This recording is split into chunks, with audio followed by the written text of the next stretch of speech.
Okay,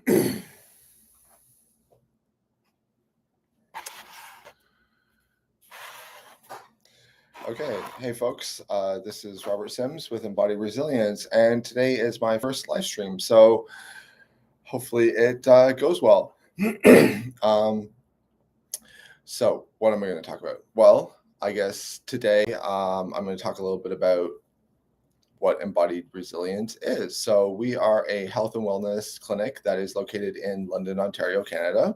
My name is Robert Sims. I am the founder and co-owner of Embodied Resilience, and it initially started as a psychotherapy practice. It was a small practice on the side when I I was working at SOHAC, which is Southwest Ontario Aboriginal Health Access Centre, as a mental health counselor when I had my BSW.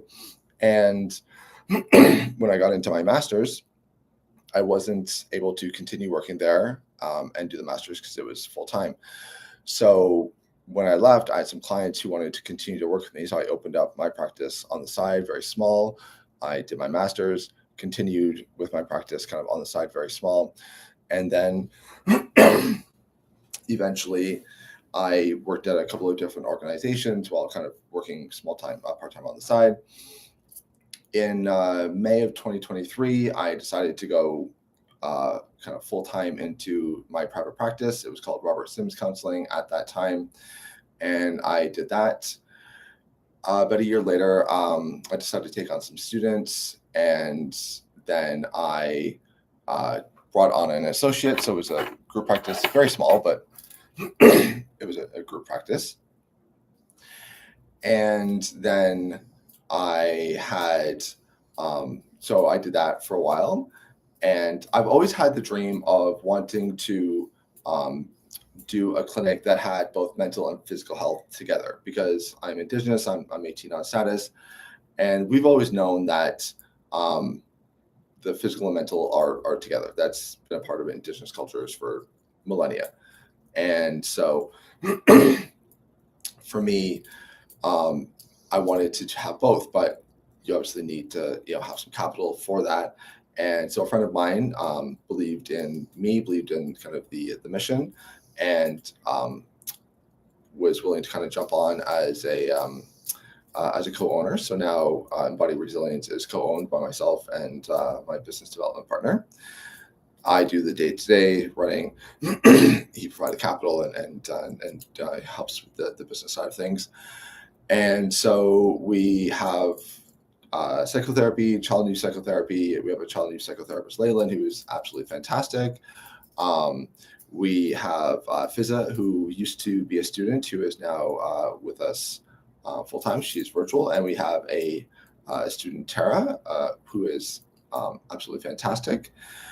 I am working on getting Tara and Fizza registered with NIHB, which is uninsured health benefits. So hopefully that will happen soon. And so if you are status Indigenous, then you can work with them and not have to pay anything out of pocket. I myself am also registered with NIHB. I'm also ADHD, which is autistic, and ADHD. So growing up, my brother was diagnosed with ADHD when we were kids. I wasn't, because I didn't kind of trip the system. He had the more externalized presentation. I had the more internalized presentation, so I didn't trip the system. And it wasn't until my daughter was assessed and diagnosed, and I went, oh, there's a lot of similarities there. I should probably get checked. And sure enough, big old raging case of ADHD. And so that kind of pivoted the direction of my practice and what I do. And so I really kind of dove into neurodivergence, kind of learning everything that I could about it. And one of the things that I realized when as I was kind of doing the research, and I was kind of starting to understand my own ADHD some more, was I realized that ADHD explained about 70 to 80% of what I was dealing with, but there's still 20 to 30% that wasn't kind of fully explained. And so the more that I kind of researched and looked into it and learned, the more I realized autism kind of explains that other piece. And now when I look back and think about it, I'm like, God, how did I miss that? But it took me a while to kind of come to terms with that. I do not have an official autism diagnosis because I don't have 2 or 3 grand to drop, unfortunately. If I had insurance coverage that paid for that, I would happily do it, but I don't. But given that I'm in the field, I've definitely taken multitude of tests, and every single one has come back with strong indicators for autism. But I really kind of struggled with the imposter syndrome, and I still do to an extent. But I'm trying to kind of come to peace with that, and I do believe that self-diagnosis is valid. Um, so, kind of a long way of explaining that the focus of the clinic is neurodivergence. So ADHD, autism, ADHD. Now I understand that neurodivergence covers more than that, and I can get into that in another live. But in kind of the popular consciousness, kind of the way of talking about it, when we say neurodivergence, typically what people mean is ADHD, autism, or ADHD. And so that's kind of where I am. You'll notice that I am coughing throughout the video. I do have a chronic cough. I've been dealing with it for years. I'm trying to keep it kind of as suppressed as I can. Sometimes I'm able to, sometimes I'm not. But I am working on it. So my apologies. I know that it can be, disconcerting. And it is something that I am trying to work on. So just putting that out there. So that's the mental health side. We are working on bringing on massage therapists and physiotherapists. That is something we're actively hiring for. So if you know somebody in the London area who is wanting to work with neurodivergent folks, or really anyone, but we specialize in neurodivergence, would love to hear from them. They can send email to info@Embodied Resilience. We have a career page on our website. Speaking of, our website is www.embodiedresilience.ca. We have tons of resources on there. I'm on all the socials, so YouTube, Facebook, Instagram, TikTok, not Twitter, because fuck Twitter. I'm sure there are some good people on there, but I could not in good conscience be on that platform. Not to say that Mark Zuckerberg or kind of any of these are any better.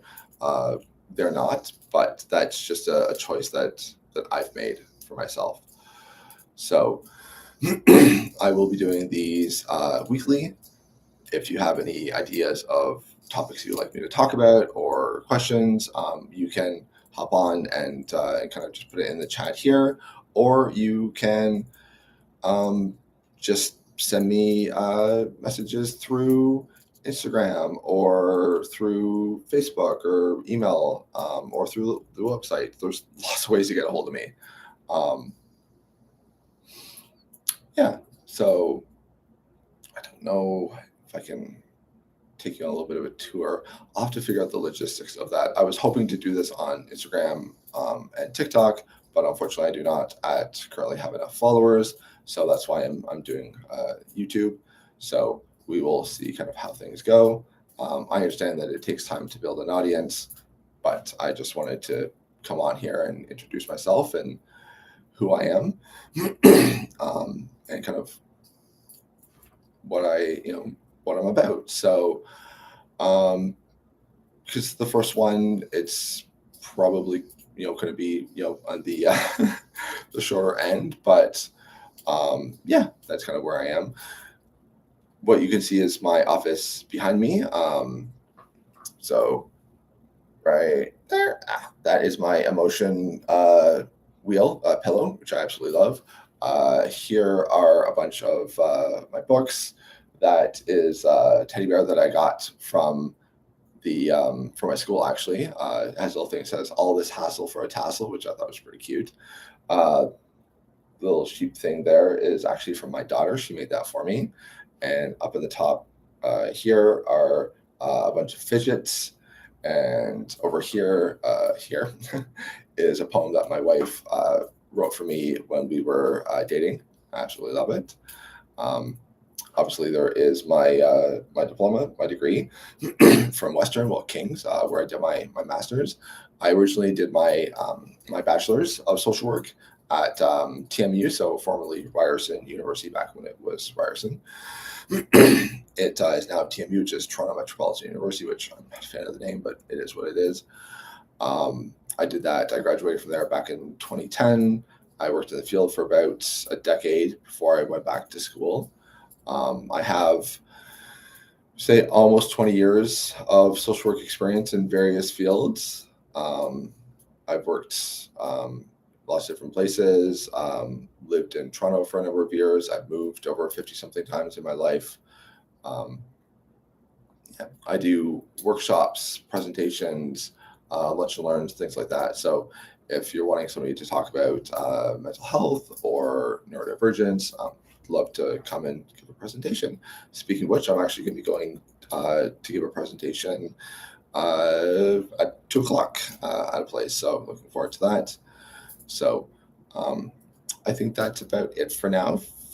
Again, if you'd like to know anything more about me or about embodied resilience, have any questions, comments, please reach out. Would love to hear from you. Thank you. Bye.